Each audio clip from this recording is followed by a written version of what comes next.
ಶೃಂಗೇರಿ ಜಗದ್ಗುರು ಶ್ರೀ ಶಾರದಾ ಪೀಠದ ಶ್ರೀ ಶ್ರೀ ವಿಧುಶೇಖರ ಸನ್ನಿಧಾನಗಳವರು ಅಗಲ್ಪಾಡಿ ಶ್ರೀ ದುರ್ಗಾ ಪರಮೇಶ್ವರಿ ದೇವಸ್ಥಾನಕ್ಕೆ ಏಪ್ರಿಲ್ ದಿನಾಂಕ 29ರಂದು ಸೋಮವಾರ ಪೂರ್ಣಕುಂಭ ಸ್ವಾಗತದೊಂದಿಗೆ ಅವರನ್ನು ಬರಮಾಡಿಕೊಳ್ಳಲಾಯಿತು. ಅಗಲ್ಪಾಡಿ ಕ್ಷೇತ್ರದಲ್ಲಿ ಶೃಂಗೇರಿ ಜಗದ್ಗುರು ಶ್ರೀ ವಿಧುಶೇಖರ ಭಾರತಿ ಮಹಾಸ್ವಾಮೀಜಿಯವರು ಆಶೀರ್ವಚನ ನೀಡುತ್ತಾ, ಸನಾತನ ಧರ್ಮವು ಅನೇಕ ವಿಧದ ಏರುಪೇರುಗಳನ್ನು ಕಂಡಿದೆ. ಸಂಕಷ್ಟ ಬಂದ ಕಾಲದಲ್ಲೆಲ್ಲ ಭಗವಂತ ಇದನ್ನು ನಿರ್ವಹಿಸುತ್ತಾನೆ. ಆದರೆ ಸನಾತನ ಧರ್ಮದ ಆಚರಣೆಗಳನ್ನು ಶ್ರದ್ಧೆಯಿಂದ ಮಾಡುವುದರ ಮೂಲಕ ಪ್ರತಿಯೊಬ್ಬರೂ ಧರ್ಮ ಸಂರಕ್ಷಣೆಯ ಕೆಲಸ ಮಾಡಬೇಕು. ಕ್ಷೇತ್ರದ ಜಗನ್ಮಾತೆಯ ದಿವ್ಯ ಸಾನ್ನಿಧ್ಯದಲ್ಲಿ ಇತ್ತೀಚೆಗಷ್ಟೇ ಋಕ್ ಸಂಹಿತಾ ಯಾಗ, ಸಹಸ್ರ ಚಂಡಿಕಾ ಯಾಗ ಸಹಿತ ನಾನಾ ಧಾರ್ಮಿಕ ಕಾರ್ಯಕ್ರಮಗಳನ್ನು, ಇದು ಮುಂದೆ ನಡೆಯಲಿರುವ ಅನೇಕ ಕಾರ್ಯಗಳಿಗೆ ಹಿಂದೂ ಧರ್ಮದ ಅಭಿವೃದ್ಧಿಗೆ ಸಹಕಾರಿಯಾಗಲಿದೆ. ಇದರಿಂದ ಸನಾತನ ಧರ್ಮದ ವಿಕಾಸ ಆಗಲಿದೆ. ಕ್ಷೇತ್ರದಲ್ಲಿ ಮುಂದೆ ನಡೆಯುವ ಎಲ್ಲ ಕಾರ್ಯಕ್ರಮಗಳಿಗೆ ಮಠದ ಪೂರ್ಣ ಸಹಕಾರ ಇರಲಿದೆ ಎಂದು ಹೇಳಿದರು. ಈ ಸಂದರ್ಭ ಆಡಳಿತ ಮೋಕ್ತೇಸರರಾದ ಕೋಳಿಕಜೆ ಅನಂತ ಗೋವಿಂದ ಶರ್ಮಾರವರು ಜಗದ್ಗುರುಗಳನ್ನು ಬರಮಾಡಿಕೊಂಡು ದೇವಸ್ಥಾನದ ಆಡಳಿತ ಮೋಕ್ತೇಸರ ಎಜಿ ಶರ್ಮಾ ಶ್ರೀ ದೇವಳ ಕುರಿತು ಪ್ರಾಸ್ತಾವಿಕವಾಗಿ ಮಾತನಾಡಿದರು. ಕೋವಿಡ್ ಕಾರಣದಿಂದ ಶ್ರೀ ಕ್ಷೇತ್ರದ ನಾನಾ ಅಭಿವೃದ್ಧಿ ಕಾರ್ಯಗಳು ಮುಂದೂಡಿಕೆಯಾಗಿ ಇತ್ತೀಚೆಗಷ್ಟೇ ಅದಕ್ಕೆ ವೇಗ ಸಿಕ್ಕಿದೆ. ಜೀರ್ಣೋದ್ಧಾರದ ಅಂಗವಾಗಿ ಇತ್ತೀಚೆಗಷ್ಟೇ ಋಕ್ ಸಂಹಿತಾ ಯಾಗ, ಸಹಸ್ರ ಚಂಡಿಕಾ ಯಾಗ ಸಹಿತ ನಾನಾ ಧಾರ್ಮಿಕ ಕಾರ್ಯಕ್ರಮಗಳನ್ನು ನಡೆಸಲಾಗಿತ್ತು. ಮುಂದೆ 3 ವರ್ಷದ ಒಳಗಡೆ ಬೆಳ್ಳಿಯ ಪಲ್ಲಕ್ಕಿ, ಸುತ್ತುಪೌಳಿಗೆ ತಾಮ್ರದ ಹೊದಿಕೆ, ಪುಷ್ಕರಣಿ ನವೀಕರಣ ಕಾರ್ಯ ನಡೆಯಲಿದೆ. ಅಲ್ಲದೆ ಕ್ಷೇತ್ರದ ಭಕ್ತರಿಗಾಗಿ ಆಶ್ರಯಧಾಮ ನಿರ್ಮಿಸುವ ಯೋಜನೆಯೂ ಇದೆ. ಎಲ್ಲ ಕಾರ್ಯಕ್ರಮಗಳು ನಡೆದು 2027ರಲ್ಲಿ ಕ್ಷೇತ್ರದಲ್ಲಿ ಕನಕಾಭಿಷೇಕ ನಡೆಸುವ ಸಂಕಲ್ಪ ಇದೆ ಎಂದು ಹೇಳಿದರು. ಶೃಂಗೇರಿ ಕ್ಷೇತ್ರದ ನೂತನ ಆಡಳಿತಾಧಿಕಾರಿ PA ಮುರಳಿ ಅವರಿಗೆ ಕ್ಷೇತ್ರದ ವತಿಯಿಂದ ಗೌರವಾರ್ಪಣೆ ಸಲ್ಲಿಸಲಾಯಿತು. ವೇದಮಾತ ಟ್ರಸ್ಟ್ ಅಧ್ಯಕ್ಷರಾದ ತಲೀಕಾ ಸುಬ್ರಹ್ಮಣ್ಯ ಭಟ್, ಉಪ್ಪಂಗಳ ಶ್ರೀಕೃಷ್ಣ ಭಟ್, ಕೊಟ್ಟಂಗುಳಿ ಶ್ರೀ ಮಾಧವ್ ಭಟ್, ಬಲಿಕಳ ಶ್ರೀ ಪುರುಷೋತ್ತಮ ಪ್ರಸಾದ್ ಭಟ್, ಪಾರ್ಥ ಕೊಚ್ಚಿ ಮೊದಲಾದವರು, ಕ್ಷೇತ್ರದ ಮೋಕ್ತೇಸರರು, ಆಡಳಿತ ಮಂಡಳಿಯ ಪ್ರಮುಖರು, ಭಕ್ತರು ಹೆಚ್ಚಿನ ಸಂಖ್ಯೆಯಲ್ಲಿ ಭಾಗವಹಿಸಿದ್ದರು. ಬಾಲಸುಬ್ರಹ್ಮಣ್ಯ ಕೋಳಿಕಜೆ ಸ್ವಾಗತಿಸಿ ಕಾರ್ಯಕ್ರಮ ನಿರೂಪಿಸಿದರು. ಸಮಗ್ರ ಚಲನಚಿತ್ರ ವರದಿ ವೆಂಕಟೇಶ್ ಬೆಂಡೆ. ಶ್ರೀ ಶಂಕರ HD ವಾಹಿನಿ. ವಿಸ್ತೃತ ವರದಿಗಾಗಿ ಮುಂದೆ ವೀಕ್ಷಿಸಿ.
ಪಾದ ಪೂಜೆ ಮಾಡುವವರು ಶಾರದಾ ದೇವಸ್ಥಾನದ ಎದುರುಗಡೆ ಬರಬೇಕು. ಪಾದ ಪೂಜೆ ಮಾಡುವವರು ರಸೀದಿ ಮಾಡಿಕೊಂಡವರು ಶಾರದಾ ದೇವಸ್ಥಾನದ ಎದುರುಗಡೆ ಬರಬೇಕು.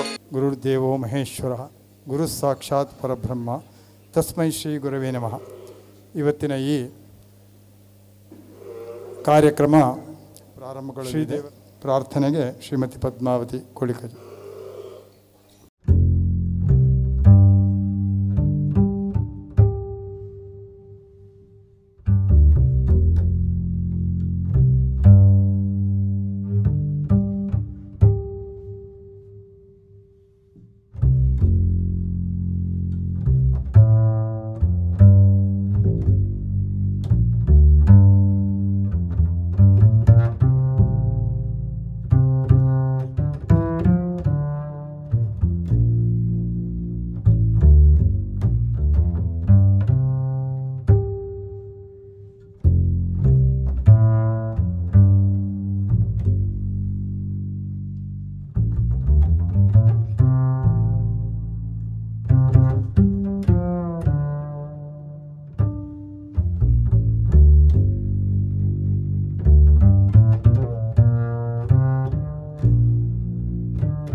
ಕಾಸರಗೋಡು ಜಿಲ್ಲೆ ಹಾಗೂ ಪುತ್ತೂರು ಈ ಪ್ರದೇಶಗಳಲ್ಲಿನ ಕ್ಷೇತ್ರಗಳಲ್ಲಿನ ಕಾರ್ಯಕ್ರಮಗಳಲ್ಲಿ ಆಶೀರ್ವಚನ ನೀಡಿ ನಮ್ಮ ಈ ಕ್ಷೇತ್ರಕ್ಕೆ ನಮ್ಮೆಲ್ಲರ ಭಕ್ತಾಭಿಮಾನಿಗಳ ಭಾಗ್ಯವೇ ಸರಿಯೆಂಬಂತೆ ಇವತ್ತು ಇಲ್ಲಿಗೆ ಶ್ರೀ ಶಂಕರಾಚಾರ್ಯ ದಕ್ಷಿಣಾಮ್ನಾಯ ಶೃಂಗೇರಿ ಪೀಠಾಧೀಶ್ವರ ಜಗದ್ಗುರು ಶ್ರೀ ಶ್ರೀ ಭಾರತೀ ತೀರ್ಥ ಮಹಾ ಸನ್ನಿಧಾನಗಳವರ ಕರ ಕಮಲ ಸಂಜಾತರಾದಂತಹ ಪರಮಪೂಜ್ಯ ಶ್ರೀ ಶ್ರೀ ಜಗದ್ಗುರು ವಿಧುಶೇಖರ ಭಾರತಿ ಮಹಾಸ್ವಾಮಿಗಳು ಶೃಂಗೇರಿ ಮಠ ಇಲ್ಲಿಗೆ ನಮ್ಮನ್ನು ಆಶೀರ್ವಿಸುವುದಕ್ಕಾಗಿ ಆಗಮಿಸಿದ್ದಾರೆ.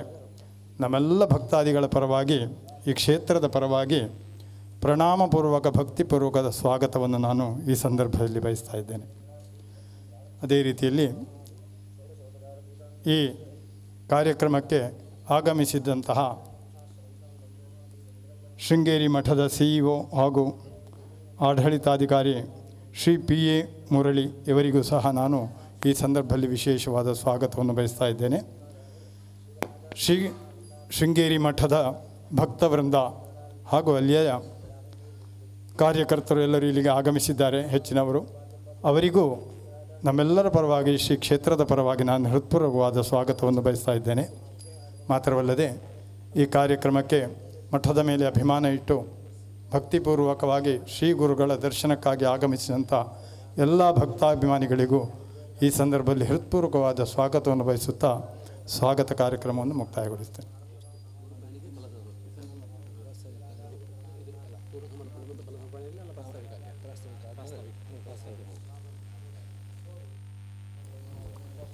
ಈ ಸಂದರ್ಭದಲ್ಲಿ ಈ ಕ್ಷೇತ್ರದ ಆಡಳಿತ ಮುಕ್ತಸ್ಥರಾದಂತಹ ಶ್ರೀ AG ಶರ್ಮಾ ಅವರು ಪ್ರಾಸ್ತಾವಿಕ 2 ನುಡಿಗಳನ್ನು ಮಾತನಾಡಬೇಕಂತೇಳಿ ಅವರಲ್ಲಿ ವಿನಂತಿಸ್ತಾ ಇದ್ದೇನೆ. ಶ್ರೀ ವಿಧುಶೇಖರ ಭಾರತಿ ಸ್ವಾಮಿಗಳ ಪಾದಾರವಿಂದಕ್ಕೆ ಸಾಷ್ಟಾಂಗ ಪ್ರಣಾಮಗಳನ್ನು ಮಾಡುತ್ತಾ ಕ್ಷೇತ್ರದ ಬಗ್ಗೆ ಒಂದೆರಡು ವಿಚಾರವನ್ನು ಇಲ್ಲಿ ನಮ್ಮ ಕ್ಷೇತ್ರದ ಬಗ್ಗೆ ಅವರಿಗೆ ತಿಳಿಬೇಕು ಅಂತ ಹೇಳುವ ನಿಟ್ಟಿನಲ್ಲಿ ಆ ಕೆಲಸವನ್ನು ಮಾಡ್ತೇನೆ. 400 ವರ್ಷ ಇತಿಹಾಸ ಇದೆ ನಮ್ಮ ಸಮಾಜಕ್ಕೆ. 400 ವರ್ಷ ಹಿಂದೆ ಕರಾಡ ಸಮಾಜ, ಮಹಾರಾಷ್ಟ್ರದ ಕರಾಡದಿಂದ ಇಲ್ಲಿ ಬಂದು ಬೇರೆ ಬೇರೆ ಊರಿನಲ್ಲಿ ನೆಲೆ ನಿಂತು ಈ ಕ್ಷೇತ್ರ ಆರಾಧ್ಯ ಕ್ಷೇತ್ರ ಆಗಿ ಇತರ 4 ಊರುಗಳಲ್ಲಿ 4 ದೇವಸ್ಥಾನಗಳಿದ್ದು ಹೀಗೆ ನಡೀತಾ ಬಂದು ಈ ದೇವಸ್ಥಾನಕ್ಕೆ ಪ್ರತಿಷ್ಠೆಯಾಗಿ 100 ವರ್ಷ ಆಗಿದೆ. 2020ರಲ್ಲಿ ದೊಡ್ಡ ಮಟ್ಟದ ಕಾರ್ಯಕ್ರಮ ಮಾಡಬೇಕು ಅಂತ ಇತ್ತು. ಕರೋನಾ ಆದ ಕಾರಣ ನಮಗೆ ಮಾಡಲಿಕ್ಕೆ ಆಗಲಿಲ್ಲ. ಆದರೂ ನಿರಂತರ ನಡೆಯುವ ಕೆಲಸಗಳನ್ನು ನಡೆಸ್ತಾ ಕಳೆದ ತಿಂಗಳು, ಇವತ್ತಿಗೆ ಇನ್ನು 1 ತಿಂಗಳು ಪೂರ್ತಿ ಆಗಲಿಲ್ಲ, ಸನಾತನ ಧರ್ಮ ಸಂಸ್ಕೃತಿ ಈ ಊರಲ್ಲಿ ಉಳಿಬೇಕು. ಯಾಕೆ ಇದನ್ನು ಹೇಳ್ತೇನೆ ಅಂದರೆ, ಈ ಊರಿನಲ್ಲಿ ನಮ್ಮ ಸನಾತನ ಧರ್ಮದವರು ನಾವು ಬರೀ 40ರಿಂದ 45 ಶತಮಾನ ಇದ್ದೀವಿ. ಹಾಗಾಗಿ ಇಂಥ ಕ್ಷೇತ್ರಗಳಲ್ಲಿ ಇಂತಹ ಕಾರ್ಯ ನಡೆದರೆ ಇನ್ನೂ ನಮ್ಮ ಸನಾತನ ಧರ್ಮ ಇನ್ನೂ ಗಟ್ಟಿ ಆಗ್ತದೆ ಅಂತ ಹೇಳುವ ಏಕಮೇವ ಉದ್ದೇಶದಿಂದ ಕಳೆದ ತಿಂಗಳು ಋಕ್ ಸಂಹಿತಾಯಾಗ, ಸಹಸ್ರಚಂಡಿಕಾಯಾಗ, ಐಕ್ಯಮತ್ಯ ಹೋಮ, ರುದ್ರ ಹೋಮ, ಧನ್ವಂತರಿ ಹೋಮವನ್ನು ಡಾಕ್ಟರ್ ವಿದ್ವಾನ್ ಸತ್ಯಕೃಷ್ಣ ಭಟ್ ಹಾಗೂ ಸೂರ್ಯನಾರಾಯಣ ಭಟ್ ಬಾಯಾರು ಅವರ ದಿವ್ಯ ಹಸ್ತದಿಂದ ಇಲ್ಲಿ ಆ ಕಾರ್ಯಕ್ರಮ ಯಶಸ್ವಿಯಾಗಿ ಸಂಪನ್ನಗೊಂಡು ಊರಿಗೆ ಊರೇ ಅತ್ಯಂತ ಖುಷಿಯಿಂದ ನಡೆದಿದೆ. ದೇವಸ್ಥಾನದಲ್ಲಿ ನಿತ್ಯ ಮೇಲಿನ ಶಾಲಾ ಮಕ್ಕಳಿಗೆ ಉಚಿತ ಅನ್ನಪ್ರಸಾದವನ್ನು ತುಂಬ ವರ್ಷಗಳಿಂದ ನಡೀತಾನೆ ಬರ್ತಾ ಇದೆ. ಹಾಗೆಯೇ ದೇವಸ್ಥಾನಕ್ಕೆ ಮುಂಚೆ ಇಲ್ಲಿ ಬದಿ ಒಂದು 50ರಿಂದ 60 ಸೆಂಟ್ಸ್ ಜಾಗ ಇತ್ತು. ಪಕ್ಕದ ಜಾಗ ಒಂದು ನಮಗೆ ಸಿಗುವುದಿತ್ತು. ಅದು ಸುದೈವವಶಾತ್ ಒಂದು 10ರಿಂದ 12 ಎಕರೆ ಜಾಗ, ಇದಕ್ಕೆ ಲಕ್ತಿ ಇರುವ ಜಾಗ ಕ್ಷೇತ್ರಕ್ಕೆ ಒದಗಿ ಬಿದ್ದಿದೆ. ಇದು ಎಲ್ಲ ಗುರುಗಳ ಅನುಗ್ರಹ ಅಂತ ಭಾವಿಸಿಕೊಂಡು ಮುಂದಿನ 3ರಿಂದ 4 ವರ್ಷದ ಒಳಗೆ ಕ್ಷೇತ್ರಕ್ಕೆ ಒಂದು ಬೆಳ್ಳಿಯ ಪಲ್ಲಕ್ಕಿ ಹಾಗೂ ಸುತ್ತು ಪೌಳಿಗೆ ಒಂದು ತಾಮ್ರವನ್ನು ಹೊದಿಸುವಂತಹ ಕಾಮಗಾರಿ ಹಾಗೂ ಪುಷ್ಕರಣಿಯ ಅಭಿವೃದ್ಧಿ. ದೇವಸ್ಥಾನದಲ್ಲಿ ಅವಭೃತಕ್ಕೆ ದೇವರು ಹೋಗುವ ಪುಷ್ಕರಣಿ ತುಂಬ ವರ್ಷದಿಂದ ಹಳೆದಾಗಿದೆ, ಅದನ್ನು ನವೀಕರಿಸುವುದು. ಹಾಗೂ ನಮ್ಮ ಸಮಾಜ, ನಮ್ಮ ಸಮಾಜ ಅಂದರೆ ನಮ್ಮ ಹಿಂದೂ ಸಮಾಜ, ಇದು ಇವತ್ತು ಈ ಊರಿನಲ್ಲಿ ಶಿಥಿಲಾವಸ್ಥೆಯಲ್ಲಿ ಇದೆ ಅಂತ ತಿಳ್ಕೊಂಡಿದ್ದೇನೆ ನಾನು. ಇಲ್ಲಿ ಎಲ್ಲರೂ ಹೆಚ್ಚಿನವರು ಬೆಂಗಳೂರಿನಲ್ಲಿದ್ದಾರೆ. 1-2 ಮಕ್ಕಳು ಇದ್ದ ಮಕ್ಕಳು ಬೆಂಗಳೂರಿನಲ್ಲಿದ್ದಾರೆ, ವಯೋವೃದ್ಧರು ಈ ಊರಿನಲ್ಲಿದ್ದಾರೆ.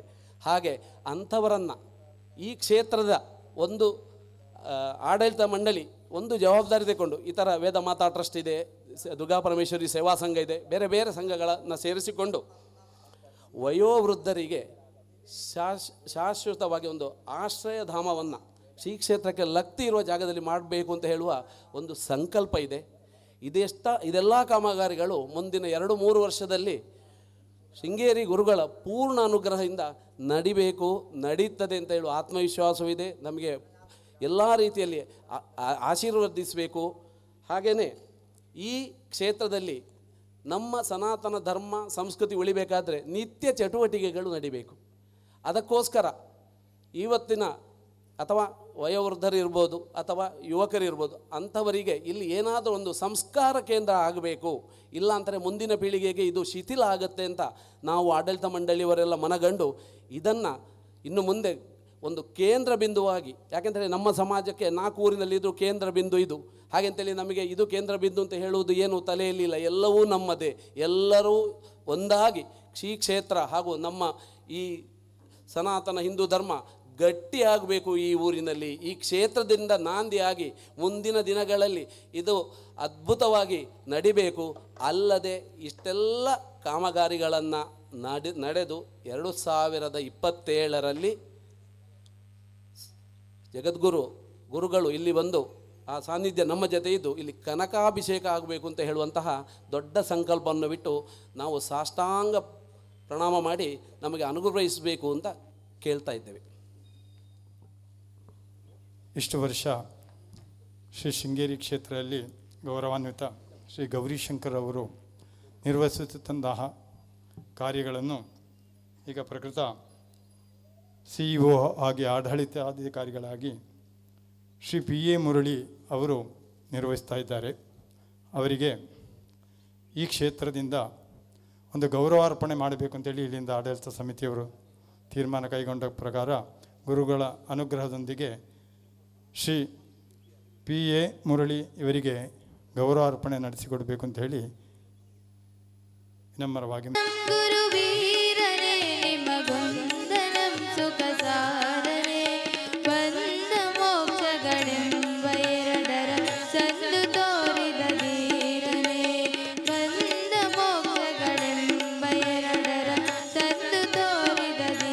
ಆಚಾರ್ಯ ದಕ್ಷಿಣಾಂನಾಯ ಶೃಂಗೇರಿ ಪೀಠಾಧೀಶ್ವರ ಜಗದ್ಗುರು ಶ್ರೀ ಶ್ರೀ ಶ್ರೀ ಭಾರತೀ ತೀರ್ಥ ಮಹಾಸನ್ನಿಧಾನಗಳವರ ಕರಕಮಲ ಸಂಜಾತರಾದಂತಹ ಪರಮಪೂಜ್ಯ ಶ್ರೀ ಶ್ರೀ ಶ್ರೀ ಜಗದ್ಗುರು ವಿಧುಶೇಖರ ಭಾರತಿ ಮಹಾಸ್ವಾಮಿಗಳು ಶೃಂಗೇರಿ ಮಠ ಇವರಿಂದ ಆಶೀರ್ವಚನ ಕಾರ್ಯಕ್ರಮ. ಆಲಯಂ ಕರುಣಾಲಯಂ ನಮಾಮಿ ಭಗವತ್ಪಾದ ಶಂಕರಂ ಲೋಕಶಂಕರಂ. ಜಗದ್ಗುರು ಶ್ರೀಮದ್ ಆದಿಶಂಕರ ಭಗವತ್ಪಾದಾಚಾರ್ಯರು ಸ್ಥಾಪಿಸಿದ ದಿ ದಕ್ಷಿಣಾಂನಾಯ ಶೃಂಗೇರಿ ಶಾರದಾ ಪೀಠದ 36ನೇ ಅಧಿಪತಿಗಳಾದ ನಮ್ಮ ಗುರುವರ್ಯರಾದ ಜಗದ್ಗುರು ಶ್ರೀ ಶ್ರೀ ಭಾರತೀ ತೀರ್ಥ ಮಹಾಸ್ವಾಮಿಗಳವರು ತಮ್ಮ ವಿಜಯಯಾತ್ರೆಗಳಲ್ಲಿ ಅನೇಕ ಬಾರಿ ಈ ಅಗಲ್ಪಾಡಿ ಕ್ಷೇತ್ರಕ್ಕೆ ಆಗಮಿಸಿ ವಿಶೇಷವಾಗಿ ಇಲ್ಲಿಯ ಎಲ್ಲ ಭಕ್ತರಿಗೂ ಸಹ ಅನುಗ್ರಹವನ್ನು ಮಾಡಿದ್ದಾರೆ. ಮತ್ತು ಇಲ್ಲಿ ನಡೆದಿರತಕ್ಕಂತಹ ಅನೇಕ ವಿಧವಾದ ಅಭಿವೃದ್ಧಿ ಕಾರ್ಯಗಳ ಸಂದರ್ಭಗಳಲ್ಲಿ ಗುರುಗಳು ಇಲ್ಲಿಗೆ ನಿಮ್ಮೆಲ್ಲರ ಭಕ್ತಿಪೂರ್ಣವಾದಂತಹ ಪ್ರಾರ್ಥನೆಯಂತೆ ಇಲ್ಲಿಗೆ ಆಗಮಿಸಿ ವಿಶೇಷವಾಗಿ ಆಶೀರ್ವಾದಗಳನ್ನು ಸಹ ಮಾಡಿದ್ದಾರೆ. ಈ ಹಿಂದೆ 2014ನೇ ವರ್ಷದಲ್ಲಿ 10 ವರ್ಷಗಳ ಹಿಂದೆ ಈ ಆವಳಮಠ ಈ ಸುತ್ತಮುತ್ತಲಿನ ಪ್ರಾಂತ್ಯಕ್ಕೆ ಬಂದಾವಾಗ ಆವಾಗಲೂ ಸಹ ಇಲ್ಲಿಗೆ ಆಗಮಿಸಿ ಅನುಗ್ರಹ ಮಾಡಿದರು. ಹೀಗೆ ಅನೇಕ ಬಾರಿ ನಮ್ಮ ಗುರುಗಳು ಮಾಡಿದಂತಹ ವಿಜಯ ಯಾತ್ರೆಗಳನ್ನು ನೋಡಿದಾಗ ಅದರೊಳಗೆ ಈ ಹೆಸರು ಅನೇಕ ಬಾರಿ, ಈ ಊರಿನ ಹೆಸರು ಅಗಲ್ಪಾಡಿ ಹೆಸರು ಅನೇಕ ಬಾರಿ ಬರುತ್ತೆ.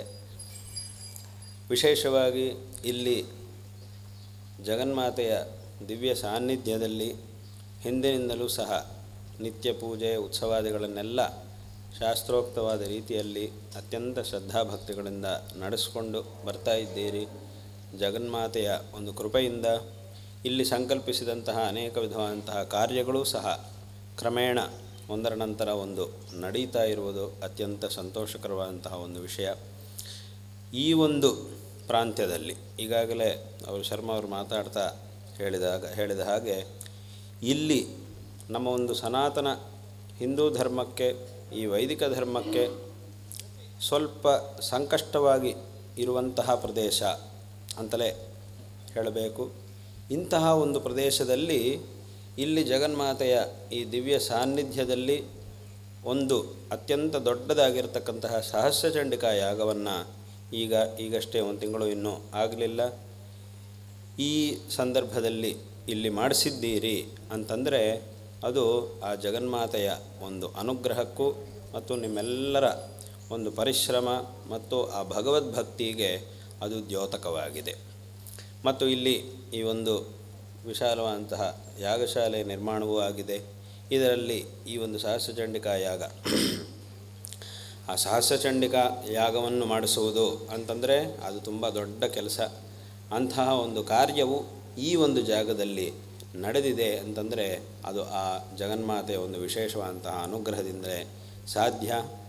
ಇದು ಮುಂದೆ ನಡೆಯತಕ್ಕಂತಹ ಅನೇಕ ವಿಧವಾದಂತಹ ಧಾರ್ಮಿಕವಾದ ಕಾರ್ಯಗಳಿಗೆ, ನಮ್ಮ ಸನಾತನ ಹಿಂದೂ ಧರ್ಮದ ಒಂದು ವಿಶೇಷವಾದಂತಹ ಅಭಿವೃದ್ಧಿಗೆ ಇದೊಂದು ವಿಶೇಷವಾದಂತಹ ಸೂಚನೆ.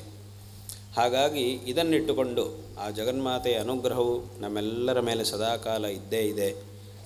ಇದನ್ನಿಟ್ಟುಕೊಂಡು ಮುಂದಿನ ಎಲ್ಲ ಕೆಲಸಗಳನ್ನು ಸಹ ಮಾಡಿದಾಗ ಖಂಡಿತವಾಗಿಯೂ ಮತ್ತೆ ಪುನಃ ಇಲ್ಲಿ ಆ ಒಂದು ಸನಾತನ ಧರ್ಮದ ವಿಕಾಸವು ವಿಶೇಷವಾಗಿ ಉಂಟಾಗಿ ಮತ್ತೆ ಪುನಃ ವ್ಯಾಪಕವಾಗಿ ಈ ಒಂದು ಪ್ರದೇಶದಲ್ಲಿ ಧಾರ್ಮಿಕವಾದಂತಹ ಆಚರಣೆಗಳು ಎಲ್ಲವೂ ಸಹ ಚೆನ್ನಾಗಿ ನಡೆಯುವಂತಹ ಸಂದರ್ಭ ಬರುತ್ತೆ ಅನ್ನುವಂತಹ ವಿಷಯದಲ್ಲಿ ಯಾವ ಸಂಶಯಕ್ಕೂ ಅವಕಾಶ ಇಲ್ಲ. ಯಾಕಂತಂದರೆ ನಮ್ಮ ಸನಾತನ ಧರ್ಮವು ಅನೇಕ ವಿಧವಾದಂತಹ ಏರುಪೇರುಗಳನ್ನು ನೋಡಿದೆ. ಎಷ್ಟೋ ಸಲ ಹಿಂದಿನ ಕಾಲದಿಂದಲೂ ಸಹ ಅನೇಕ ಶತಮಾನಗಳಲ್ಲೂ ಸಹ ಅದು ಎಷ್ಟೋ ಬಾರಿ ಸಂಕಷ್ಟ ಸ್ಥಿತಿ ಬಂದಿದೆ. ಮತ್ತೆ ಅದರಿಂದ ಪಾರಾಗಿ ಮತ್ತೆ ಪುನಃ ಉತ್ಕೃಷ್ಟವಾದಂತಹ ಸ್ಥಿತಿಯೂ ಸಹ ಬಂದಿದ್ದನ್ನು ನಾವು ಇತಿಹಾಸದಲ್ಲಿ ಎಷ್ಟೋ ಬಾರಿ ನೋಡಬಹುದು. ಮತ್ತು ಸ್ವಯಂ ಭಗವಂತನೇ ಇದಕ್ಕೆ ಒಂದು ಉತ್ತರವನ್ನು ಸಹ ಕೊಟ್ಟಿದ್ದಾನೆ. ಯದಾ ಯದಾ ಹಿ ಧರ್ಮಸ್ಯ ಗ್ಲಾನಿರ್ಭವತಿ ಭಾರತ ಅಭ್ಯುತ್ಥಾನಮಧರ್ಮಸ್ಯ ತದಾತ್ಮಾನಂ ಸೃಜಾಮ್ಯಹಂ. ಯಾವತ್ತೂ ಸಹ ಇದು ಕ್ಷೀಣವಾಗಲಿಕ್ಕೆ ನಾನು ಬಿಡುವುದಿಲ್ಲ, ಇದನ್ನು ನಾನು ಯಾವಾಗಲೂ ಸಂರಕ್ಷಣೆ ಮಾಡ್ತೀನಿ ಅಂತ ಭಗವಂತ ಪ್ರತಿಜ್ಞೆ ಮಾಡಿ ಹೇಳಿದ್ದಾನೆ. ಹಾಗಿದ್ದರೆ ಭಗವಂತ ಎಲ್ಲ ನೋಡ್ಕೊಳ್ತಾನೆ, ನಾವೇನು ಮಾಡಬೇಕು, ನಾವು ಯಾಕೆ ಪ್ರಯತ್ನ ಎಲ್ಲ ಮಾಡಬೇಕು ಅಂತ ಯಾರೂ ಹೇಳೋ ಹಾಗಿಲ್ಲ. ಯಾಕೆ ಅಂತಂದರೆ ಭಗವಂತ ಯಾವಾಗ ಅವತಾರ ಮಾಡ್ತಾನೆ, ಯಾವಾಗ ನಮ್ಮಿಂದ ಏನೂ ಮಾಡಲಿಕ್ಕೆ ಆಗುವುದಿಲ್ವೋ, ನಮ್ಮ ಕೈ ಮೀರಿ ಹೋಗುತ್ತೋ ಆಗ ಭಗವಂತ ಅವತಾರ ಮಾಡ್ತಾನೆ. ಯಾವುದಾದ್ರೂ ಒಂದು ಸಂಸ್ಥೆಯಲ್ಲಿ ಏನಾದರೂ ಒಂದಿಷ್ಟು ಸಮಸ್ಯೆಗಳು ಬರುವಾಗ ಏನು ಮಾಡಬೇಕು, ಆ ಸಂಸ್ಥೆಯಲ್ಲಿ ಕೆಲಸ ಮಾಡುವಂತಹ ಉದ್ಯೋಗಿಗಳೇ ಅದನ್ನು ಸರಿ ಮಾಡಬೇಕು. ಒಂದು ವೇಳೆ ಉದ್ಯೋಗಿಗಳಿಗೆ ಯಾರಿಗೂ ಅದನ್ನು ಸರಿ ಮಾಡೋಕ್ಕಾಗುವುದಿಲ್ಲ ಅಂತ ಒಂದು ಸಮಸ್ಯೆ ಬಂತು ಅಂತಾದಾಗ ಮಾತ್ರವೇ ಅದನ್ನು ಅಧಿಕಾರಿಗಳ ಹತ್ತಿರಕ್ಕೆ ತಗೊಂಡು ಹೋಗಬೇಕು. ಸಾಮಾನ್ಯವಂತಹ ಒಂದು ಸಮಸ್ಯೆ ಬಂತು ಅಂತಂದರೆ ಅದನ್ನು ಕೆಳಗೆ ಯಾರು ಕೆಲಸ ಮಾಡ್ತಾ ಇರ್ತಾರೋ ಅವರೇ ಅದನ್ನು ಸರಿ ಮಾಡಬೇಕು. ಇಲ್ಲ ಇನ್ನು ಯಾರ ಕೈಯಲ್ಲೂ ಸರಿ ಮಾಡೋಕ್ಕೆ ಸಾಧ್ಯವಿಲ್ಲ, ಇದನ್ನು ಆ ಸಂಸ್ಥೆಯ ಅಧ್ಯಕ್ಷರು ಯಾರಿರ್ತಾರೋ ಅವರು ಮಾತ್ರವೇ ಇದನ್ನು ಸರಿ ಮಾಡಲು ಸಾಧ್ಯ ಅನ್ನುವಾಗ ಮಾತ್ರವೇ ಅವರ ಹತ್ತಿರಕ್ಕೆ ತೊಗೊಂಡು ಹೋಗ್ಬೇಕು. ಇಲ್ಲ ಅಂತಂದರೆ ಅವರ ಹತ್ತಿರಕ್ಕೆ ಯಾವಾಗಲೂ ನಾವು ತೊಗೊಂಡು ಹೋಗಬಾರ್ದು. ಅವರು ಆವಾಗ ಮಾತ್ರವೇ ಅದನ್ನು ಸರಿ ಮಾಡೋಕ್ಕೆ ಬರ್ತಾರೆ. ಬೇರೆ ಸಮಯದಲ್ಲಿ ಯಾವ ಸಮಸ್ಯೆಗಳು ಬರದೇ ಇರೋ ಹಾಗೆ ಅಥವಾ ಬಂದಿದ್ದನ್ನು ಸಹ ಸರಿ ಮಾಡಿಕೊಂಡು ಹೋಗುವ ಹಾಗೆ ಪ್ರಯತ್ನವನ್ನು ಮಾಡಬೇಕಾದ್ದು ಅಲ್ಲಿ ಕೆಲಸ ಮಾಡುವವರ ಒಂದು ಕರ್ತವ್ಯ. ಅದೇ ರೀತಿಯಾಗಿ ಭಗವಂತ ಇನ್ನು ನಮ್ಮ ಕೈಯಲ್ಲಿ ಸಾಧ್ಯವಿಲ್ಲ ಅನ್ನುವಂತಹ ಸಂದರ್ಭದಲ್ಲಿ ಅವತಾರ ಮಾಡ್ತಾನೆ. ಹೇಗೆ ಶಂಕರಾಚಾರ್ಯರು ಅವತಾರ ಮಾಡಿದರು, ಅವರು ಅವತಾರ ಮಾಡಿದಂತಹ ಸಂದರ್ಭದಲ್ಲಿ ಬೇರೆ ಯಾರಿಂದಲೂ ಸಹ ಧರ್ಮವನ್ನು ಉದ್ಧಾರ ಮಾಡಲಿಕ್ಕೆ ಸಾಧ್ಯವಿಲ್ಲ ಅನ್ನುವಂತಹ ಪರಿಸ್ಥಿತಿ ಇತ್ತು. ಆಗ ಶಂಕರರು ಅವತಾರ ಮಾಡಿ ಇದನ್ನು ಉದ್ಧಾರ ಮಾಡಿದರು. ಹಾಗಾಗಿ ಇದನ್ನು ವಿಶೇಷವಾಗಿ ನಮ್ಮ ಆಚರಣೆಗಳನ್ನು, ನಮ್ಮ ಸನಾತನ ಧರ್ಮದ ಆಚರಣೆಗಳನ್ನು ಶ್ರದ್ಧೆಯಾಗಿ ಮಾಡಿ ಎಲ್ಲಿದ್ದರೂ ಸಹ, ಈಗಾಗಲೇ ಅವರು ಮಾತಾಡ್ತಾ ಹೇಳಿದರು, ಇಲ್ಲಿ ವೃದ್ಧರಾಗಿರ್ತಕ್ಕಂಥವ್ರು ಇಲ್ಲಿದ್ದಾರೆ, ಮಕ್ಕಳೆಲ್ಲರೂ ಸಹ ಬೇರೆ ಕಡೆ ಇದ್ದಾರೆ ಅಂತ ಹೇಳ್ತಾ ಇದ್ದರು. ಆದರೆ ಮಕ್ಕಳು ಎಲ್ಲಿದ್ದರೂ ಸಹ ಇದರ ಒಂದು ಸಂಬಂಧವನ್ನು ನಾವು ಯಾವತ್ತೂ ಸಹ ಬಿಡಬಾರದು.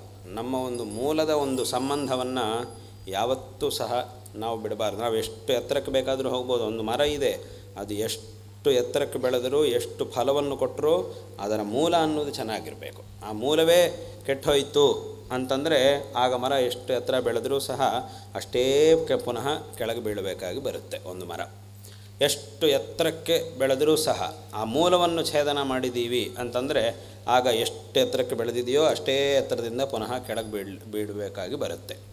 ಆದ್ದರಿಂದ ಅನೇಕ ಕಡೆಗಳಿಗೆ ನಾವು ಹೋದರೂ ಸಹ ಕೆಲಸ, ವ್ಯಾಪಾರ ಇತ್ಯಾದಿಗಳ ನಿಮಿತ್ತವಾಗಿ ಆ ಜೀವನದ ಒಂದು ಉಪಾಯಕ್ಕಾಗಿ ಅನೇಕ ಪ್ರದೇಶಗಳಿಗೆ ಎಲ್ಲೆಲ್ಲಿಗೋ ಹೋದರೂ ಸಹ ನಮ್ಮ ಒಂದು ಮೂಲದ ಸಂಪರ್ಕವನ್ನು ಯಾವತ್ತೂ ಸಹ ನಾವು ಬಿಡಬಾರದು.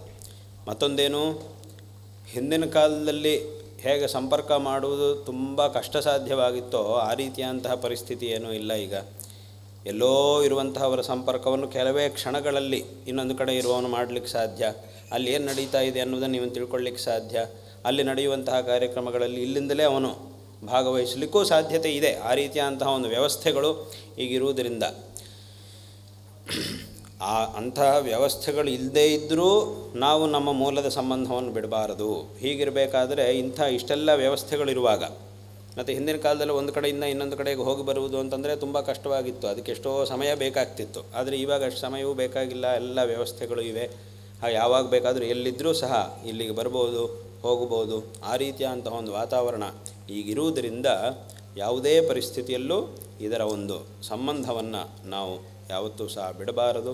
ಕೆಲಸದ ನಿಮಿತ್ತವಾಗಿ ಎಲ್ಲೆಲ್ಲಿಗೋ ಹೋಗಿರಬಹುದು, ಆದರೆ ಇದನ್ನು ಮಾತ್ರ ಬಿಡದೆ ನಮ್ಮ ಒಂದು ಗ್ರಾಮ, ನಮ್ಮ ದೇವಸ್ಥಾನ, ನಮ್ಮ ಕ್ಷೇತ್ರ ಇದನ್ನು ಚೆನ್ನಾಗಿ ಅಭಿವೃದ್ಧಿ ಮಾಡಿಕೊಳ್ಳಬೇಕಾದದ್ದು ಅದು ಅತ್ಯಂತ ಅವಶ್ಯಕವಾದದ್ದು.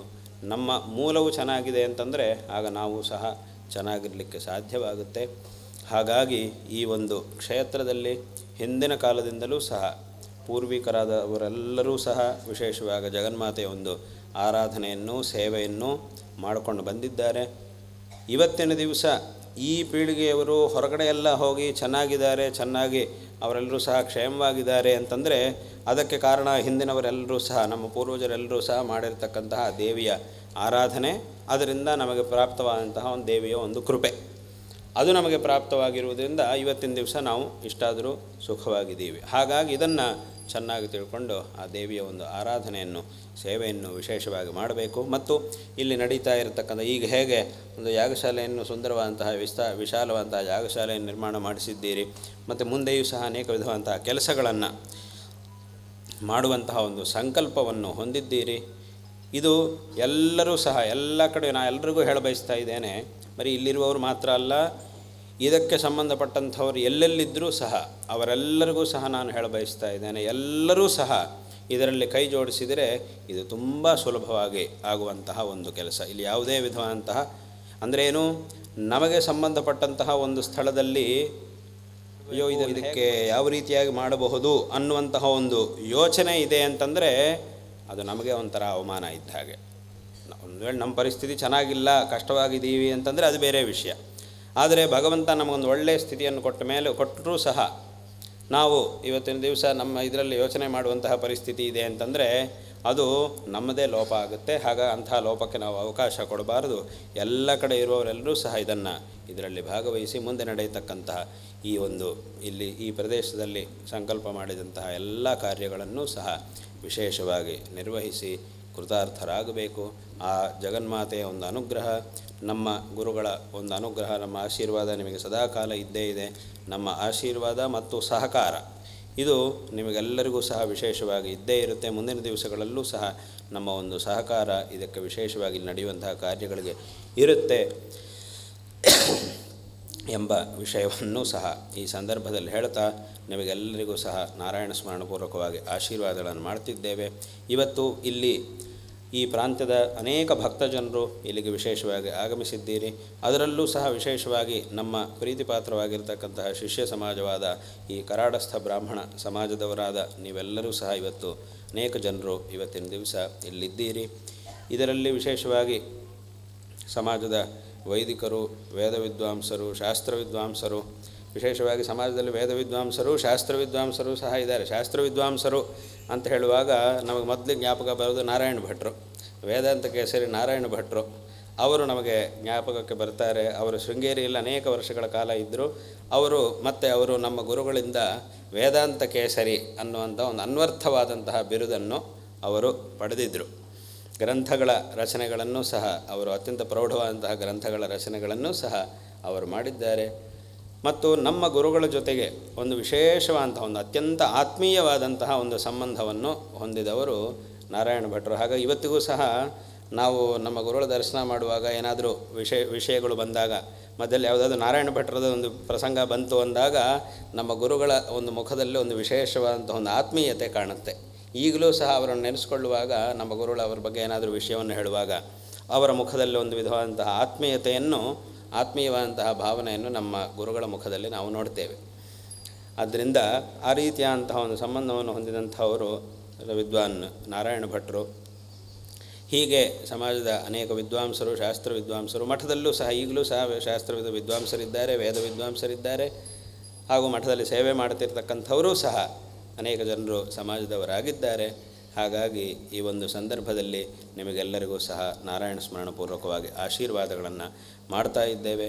ಮುಂದಿನ ದಿವಸಗಳಲ್ಲಿ ವಿಶೇಷವಾಗಿ ಸಂಕಲ್ಪ ಮಾಡಿರತಕ್ಕಂತಹ ಎಲ್ಲ ಕಾರ್ಯಗಳೂ ಸಹ ಯಶಸ್ವಿಯಾಗಿ ಆ ಜಗನ್ಮಾತೆಯ ಒಂದು ಕೃಪೆಯಿಂದ ನಿರ್ವಿಘ್ನವಾಗಿ ಖಂಡಿತವಾಗಿಯೂ ಚೆನ್ನಾಗಿ ನಡೆಯುತ್ತೆ ಅನ್ನುವಂತಹ ಒಂದು ವಿಷಯವನ್ನು ಈ ಸಂದರ್ಭದಲ್ಲಿ ಹೇಳ್ತಾ, ನಿಮ್ಮ ಆ ಮುಂದಿನ ಸಂಕಲ್ಪಗಳು ಅದೆಲ್ಲವೂ ಸಹ ಈಗಾಗಲೇ ಮಾತಾಡ್ತಾ ಹೇಳಿದರು.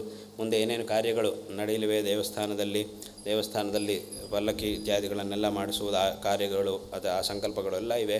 ಅದೆಲ್ಲವೂ ಸಹ ಅದರಂತೆ ಅದೇ ರೀತಿಯಾಗಿ ಆಗಲಿ.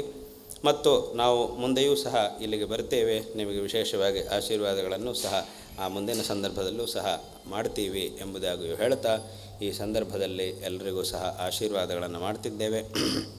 ವಿಶೇಷವಾಗಿ ಇಲ್ಲಿಯ ಎಲ್ಲ ಹಿರಿಯರು, ಮುಖ್ಯವಾಗಿ ಇಲ್ಲಿ ನಮ್ಮ ಪ್ರೀತಿಪಾತ್ರ ಆಗಿರ್ತಕ್ಕಂಥವರು AG ಶರ್ಮಾ ಅವರು, ಅನಂತ ಗೋವಿಂದ ಶರ್ಮಾ ಅವರಿಗೂ ಸಹ ನಾರಾಯಣ ಸ್ಮರಣಪೂರ್ವಕವಾಗಿ ಆಶೀರ್ವಾದಗಳನ್ನು ಮಾಡ್ತಾ, ಅವರ ಜೊತೆಗಿರತಕ್ಕಂತಹ ಎಲ್ಲ ಭಕ್ತರಿಗೂ ಎಲ್ಲರಿಗೂ ಸಹ ಮತ್ತೊಮ್ಮೆ ಆಶೀರ್ವಾದಗಳನ್ನು ತಿಳಿಸಿ ಈ ಮಾತುಗಳನ್ನು ಇಲ್ಲಿ ಉಪಸಂಹಾರ ಮಾಡ್ತೇವೆ. ಹರ ನಮಃ ಪಾರ್ವತೀಪತಯೇ, ಹರ ಹರ ಮಹಾದೇವ.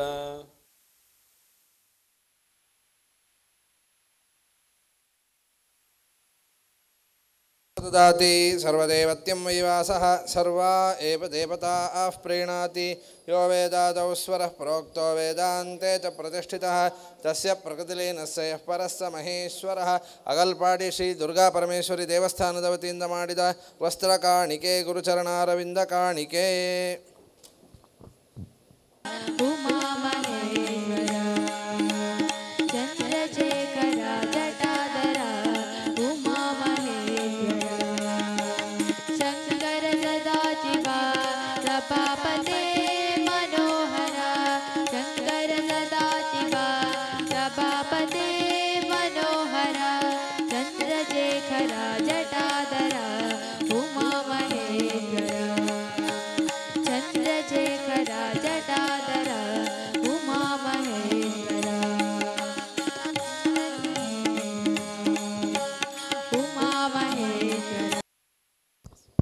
ಭಕ್ತಾದಿಗಳಿಗೆ ಒಂದು ಸೂಚನೆ.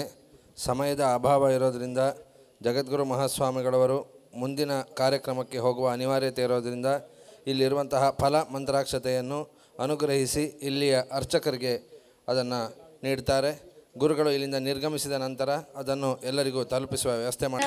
ಚಂದ್ರಶೇಖರ ಗಂಗಾಧರ ಸುಮನೋಹರ ಮಾಹಿಮಾ ಭಯಂಕರ ಮೃತ್ಯುಂಜಯ ಸರ್ವೇಶ್ವರ ಮಾಹಿಮಾ ಭಯಂಕರ ಮೃತ್ಯುಂಜಯ ಸರ್ವೇಶ್ವರ ಚಂದ್ರಶೇಖರ ಗಂಗಾಧರ ಸುಮನೋಹರ ಶಂಕರ ಚಂದ್ರಶೇಖರ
बोलो